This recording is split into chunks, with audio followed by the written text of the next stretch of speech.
Students good morning. आज हमारे इस क्लास का सेकंड डे। आप सबको मालूम है हमने पहला वीडियो बनाया था इसी परिवहन समस्या पे। आज मैं फिर इसी परिवहन समस्या पे दूसरी विधि नॉर्थ वेस्ट कॉर्नर मेथड का एक नया वीडियो बनाने जा रहा हूँ। और इसके आगे सवाल बताने से पहले बच्चों में एक बार आप सबसे और जितने भी लोग इस वीडियो को देख रहे हैं आप सबसे विनम्र गुजारिश करता हूँ कि अभी जिस तरीके से वैश्विक महामारी कोरोना फैली हुई है, आप सब लोग कृपया अपना ध्यान रखें, घर पर ही रहें, सुरक्षित रहें, बाहर ना निकलें।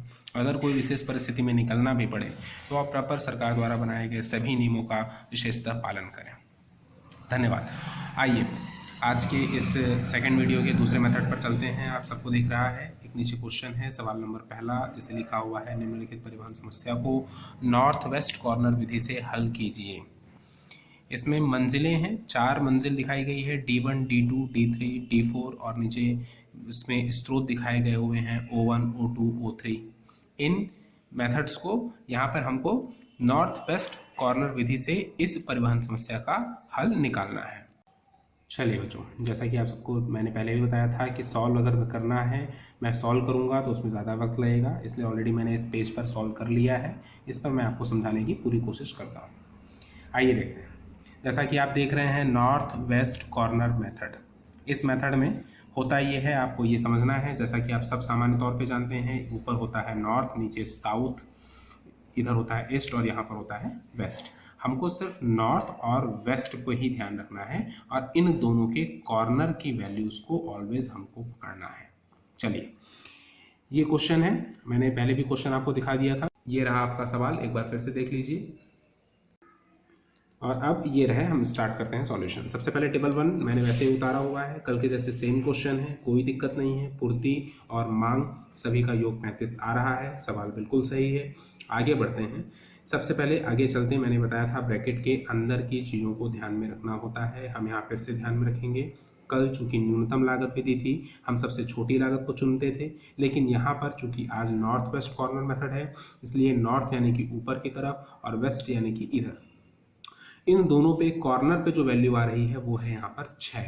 हम इस 6 को यहाँ पर एलोकेशन के लिए चॉइस करेंगे। अब 6 को जब एलोकेट करते हैं तो इसके आगे की पूरी पद्धति वैसे ही है जैसे मैंने कल आपको बताई थी, अर्थात यह 6 पर मांग हो रही है 6 की, जबकि हम पूर्ति कर सकते हैं 14। तो भले हम 14 पूर्ति कर सकें, लेकिन मांग तो कम ही है, अर्थात हम उतनी ही पूर्ति करेंगे।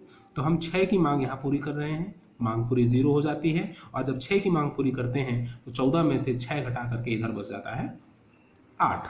अब अगला काम फिर वही है, आप देख रहे हैं कि इस D1 वाली लाइन के सामने का ये मांग का मूल्य खत्म हो चुका, 0 हो चुका, अर्थात अब ये D1 का जो लाइन है, कॉलम है, वो अब कट जाएगा। इसके कटने पर इस टेबल का यहाँ पर हल निकलता है D1 और O1 यानी कि 6 गुणित 6, अर्थात 6 गुणित 6 बराबर यहाँ पर 36। माफ करिएगा, यहाँ मैंने 36 लिख दिया है, ये 6 गुणित 6 बराबर यहाँ पर 36 होता है। सेकंड टेबल में चलते हैं। सेकंड टेबल में आप ध्यान दे रहे हैं, देखिए मैंने D1 वाले रो को यहाँ से हटा दिया है क्योंकि वो वहाँ पर नहीं रहा, उसकी वैल्यू वहाँ पर 0 हो गई। सेम प्रोसीजर फिर आ गया, सारी वैल्यू मैंने सेम एज इट इज यहाँ पर उतार ली हैं। अब आप ये देखेंगे कि अब फिर से वही नॉर्थ और वेस्ट कॉर्नर पे 4 आता है।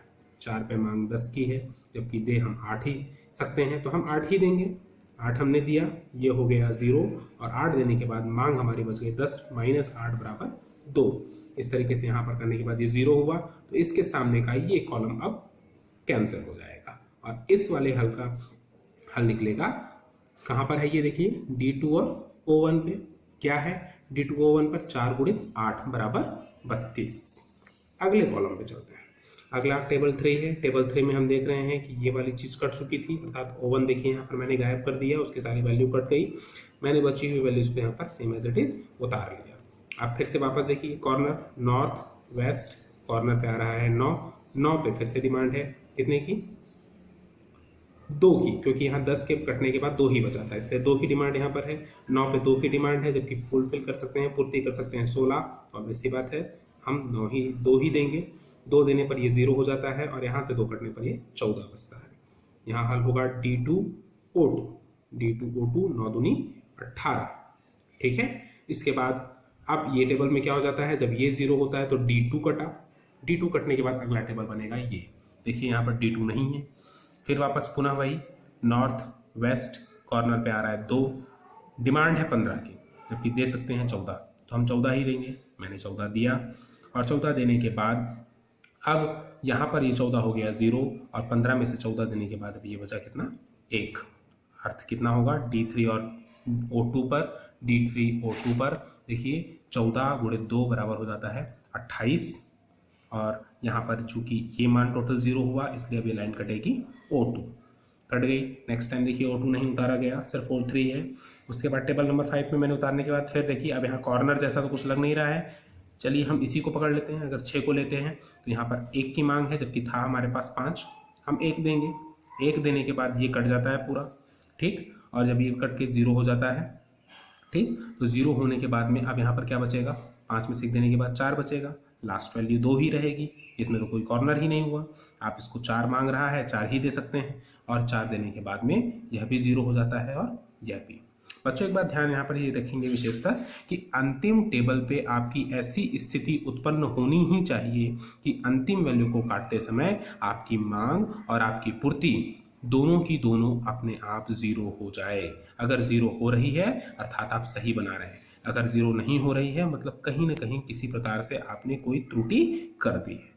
लेकिन यहाँ पर देखिए 0 आ गया अर्थात हमने सही बनाया है। फिर से इस टेबल में आंसर क्या आएगा, D3 O3 पे 6 एकम 6 और D4 O3 पे 2 गुणे 4 यानी 2 चौक 8। देखिए सारी चीजें आ गई हैं। फिर से वापस पुनः मैं वही बोलूंगा, कल जैसे मैंने क्या किया था, सारे टेबल्स को सॉल्व करने के बाद सबकी वैल्यू मैंने एक एक के बाद एक लिखती चली गई थी। आज भी हमने सारे वैल्यूज लिखे हुए हैं। अब अतः उन सारी वैल्यूज को हम फिर से जोड़ लेंगे। जोड़ने पर आंसर आता है यहाँ पर 128, जो करके इस चीज का क्या हो जाएगा, आंसर बन जाएगा। ठीक है, देखिए इस क्वेश्चन पे भी मैं दिखा दूं। क्वेश्चन पे नीचे अगर आप ध्यान देंगे तो नीचे इसका आंसर भी लिखा हुआ है कितना, 128। ठीक है, क्वेश्चन बिल्कुल सही बना हुआ है। बच्चों ये क्वेश्चन इतना कठिन नहीं है, लेकिन इसे समझना बड़ा अच्छे से जरूरी है और बहुत अच्छे तरीके से समझ में आ जाने के बाद बड़ा आसान हो जाता है। और यदि इस एग्जाम में आता है तो मुझे बिल्कुल आशा है कि आपके इस तरीके से बनाए जाने पर आप पूर्णतः संतुष्ट होंगे और आपको पूरे मार्क्स दिए जाएंगे। आशा करता हूं पुनः कि आपको ये सारी चीजें बहुत अच्छे से समझ में आई होगी। अर्थात फिर से आप सभी को तहे दिल से धन्यवाद।